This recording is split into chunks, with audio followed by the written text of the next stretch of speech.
ನಿರಾಶೆಯಿಂದ ನಿಟ್ಟುಸಿರಿನಿಂದ ರಮೇಶ್ ಕುಡ್ಚಿ ಅವರು ಹೇಳಿದ್ದನ್ನು ನೋಡಿದಾಗ ಸಹಜವಾಗಿ ಕಾಂಗ್ರೆಸ್ಸಿಗೆ ಬೆಳಗಾವಿ ಜಿಲ್ಲೆಯಲ್ಲಿ ಭವಿಷ್ಯ ಇದೆನಾ ಅಂತೇಳಿ.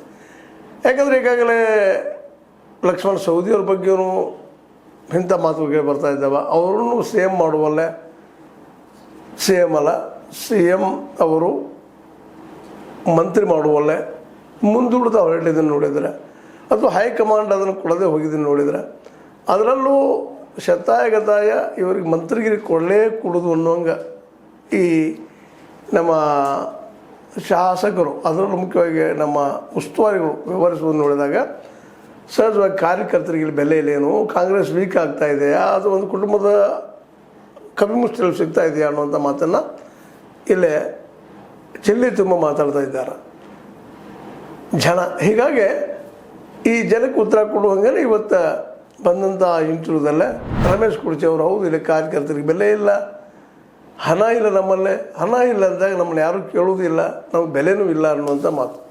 ಅಂದ್ರೆ ಹಣ ಇದ್ದರೆ ಮಾತ್ರ ಕಾಂಗ್ರೆಸ್ನಲ್ಲಿ ಮಾರ್ಕೆಟ್ ಅದಪ್ಪ, ಇಲ್ಲಾಂದ್ರೆ ಇಲ್ಲ ಅನ್ನುವಂಥ ಮೆಸೇಜ್ ಕೊಡೋದ್ರಿಂದಾಗೆ ಸಹಜವಾಗಿ ಇದು ಬಿ ಜೆ ಪಿಗೆ ಬೆನಿಫಿಟ್ ಆಗೋದ್ರಲ್ಲಿ ಎರಡು ಮಾತಿಲ್ಲ. ಯಾಕಂದ್ರೆ ಈಗಾಗಲೇ ಒಳ ಸುಳಿಯಲ್ಲಿ ಮಾತುಗಳು ಕೇಳಿ ಬರ್ತಾ ಇದ್ದಾವೆ ರಾಜಕೀಯ ಒಂದು ವ್ಯವಹಾರದಲ್ಲೇ. ಲಕ್ಷ್ಮಣ್ ಸವದಿಯವರು ಬಿ ಜೆ ಪಿ ಕಡೆ ಒಲವು ತೋರಿಸ್ತಾ ಇದ್ದಾರಾ ಅಂತೇಳಿ. ಯಾಕಂದ್ರೆ ಬಿ ಜೆ ಪಿಗೂ ಸಹ ಮೊದಲಿನ ಒಂದು ಆತ್ಮೀಯತೆ ಜಾರಕಿಹೊಳಿ ಕುಟುಂಬದಲ್ಲಿ ಇಲ್ಲ ಅನ್ನೋದನ್ನು ನಾವು ಇತ್ತೀಚೆಗೆ ಸ್ವಲ್ಪ ಗಮನಿಸ್ತಾ ಇದ್ದೀವಿ. ಸಹಜವಾಗಿ ಯಡಿಯೂರಪ್ಪನವರಿಗೆ ಲೀಡರ್ಶಿಪ್ ಕೊಟ್ಟಿದ್ದನ್ನು ಗಮನಿಸಿದಾಗ ಸಹಜ